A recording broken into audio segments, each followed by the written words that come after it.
welcome to the Digital CxO podcast. I'm Amanda Razani, and with me today I have Weldon Dodd. He is the Senior Vice President of Global Partnerships at Kandji. How are you doing today? I'm doing really great. Thanks so much for having me on, Amanda. Happy to have you on the show. So first, can you share a little bit about Kandji? What services do you provide? So Kandji is a SaaS solution for companies to manage and secure their Apple devices. So we leverage Apple's mobile device management or MDM protocol, as well as endpoint security framework and other controls, right, that allow companies to quickly deploy devices out to users that are correctly configured, have the right software and applications installed, patched, up to date, secured, right controls to hit security frameworks or baselines that they want to achieve. All of that's possible with Kandji. Great. And to that note, I believe you just released your third Apple Enterprise survey. So can you share a little bit about what does that survey cover and what type of people did you survey and the radius of the survey and that kind of thing?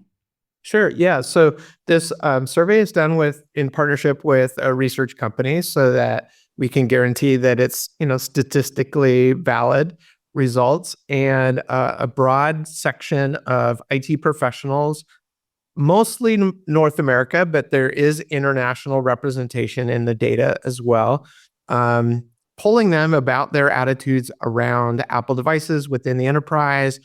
What are they seeing? What does adoption look like? Is it growing? What concerns do they have? What are their areas of focus? And so the research firm that we work with, they go out and survey all these people and gather the results. And there's some really, kind of interesting trends that come out of this that indicate that Apple within the enterprise is very strong and continues to grow. Okay, wonderful. So what did you see as far as, is there a growing amount of Apple users and exactly why is that? Yeah, so there's a clear preference for companies that about 77% of the respondents say that the Apple footprint within their organization is going to grow in the coming year. That's really being led by two key trends. One is employee preference. So in organizations where companies have allowed employees to choose which platform they would like to use for day-to-day productivity, Apple is continuing to grow. The other key factor is security and reliability. So companies recognize that Apple has some advantages in that area, and so they continue to prefer Apple, and they choose to grow the amount of Apple devices they have because they see those advantages around security and the reliability. I think implied in that is performance as well. We've seen such massive increases with Apple Silicon, particularly the performance of the new M4 series chips that have just come out in the new MacBook Pros. Those have real benefits to business, particularly those that are interested in anything related to AI. Because they're mobile chips, right, that really high performance coupled with strong battery life on a laptop makes for a pretty compelling device a lot of people are interested in using. Yeah, I, for one, have always felt drawn to Apple products. I feel more comfortable using my Apple phone. I feel it's more secure. I don't have to have any security software on there or anything like that. And knock on wood, I've never had an outage, which I know your survey said that they are confident that there's going to be less outages with their Apple products.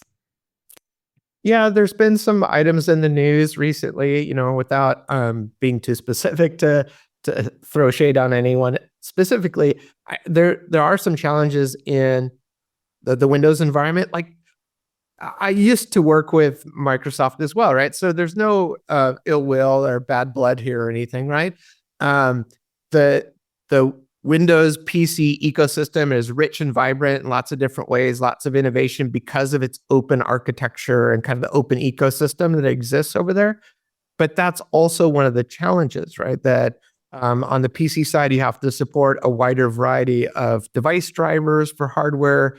There's other drivers related to security products, for example, that have low-level access to the kernel and operate, within a ring of the operating system where it could crash the whole system or not allow it to boot.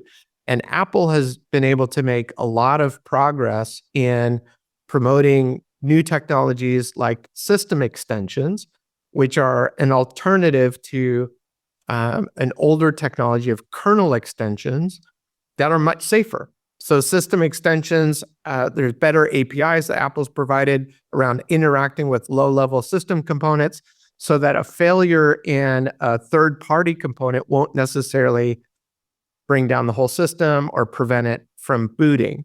And so that, I think, is what this survey result is pointing towards, is that because of those improvements that Apple has made, people feel confident they're not going to face that kind of outage. And of course, the biggest topic of the year is AI. So I'm sure you had some survey questions related to AI. What were your findings there? Yeah, an overwhelming number of the IT professionals that responded say that AI is important to the future of their companies, 90-something%, right? I think it's going to impact privacy issues, some data governance issues. That seems to be on the mind of most folks, is that they see the potential for productivity gains for information workers to leverage AI to quickly do tasks like sort through a huge amount of data and summarize it, tabulate it, provide answers. There's some interesting possibilities with generative AI, to help out with a few things, creating summaries of reports and whatnot. But this ability to take a lot of data and generate interesting insights or summaries very quickly is a huge potential productivity gain. However, companies need to be concerned about where is their data going, particularly if it relates to customers. So if they have customer data, right, it's very tempting. The opportunity is right there to feed all of this customer data to a large language model or to use like RAG procedures with the retrieval augmented generation, right, to get really nice results. But if the terms of use with that AI provider say that they get to include whatever you submit into training their model and improve, well, now you've just leaked all of your customer data into a model that might be reused elsewhere. So these are the kinds of things that are on the minds of professionals today around AI. Yeah, and of course, we must note that probably AI is going to be in almost everything moving forward. It's going to be what doesn't have AI in it. Yeah. So what are maybe some predictions you have about the future of these products in the coming year? For our space, particularly around security for devices, there's a huge opportunity to use AI for behavior-based analysis and anomaly detection.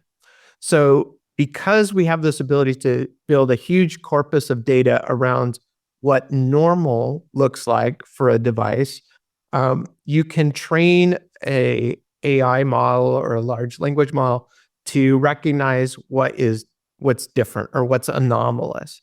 And so for security, this is really exciting because we would love to provide tools and systems and functionality for our customers so they can say, hey, you know what? This pattern of behavior looks like an attack. And we should pay more attention to this device. We should investigate. If we can automatically detect that, say, in the middle of the night, when fewer people might be around to take a look at it and take some action to quarantine that device or restrict access to sensitive materials, we have the possibility of using automation to reduce the potential impact to the organization, right? Reduce the risk level for them. So yeah, it's really exciting.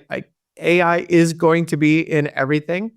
Some of those applications are a bit frivolous. I think at times we've seen a few that are, but there are real applications where AI is going to make just an enormous difference in our ability to create tools that make teams more productive, that allow them to do more, to get more reach and leverage out of the great people that they already have.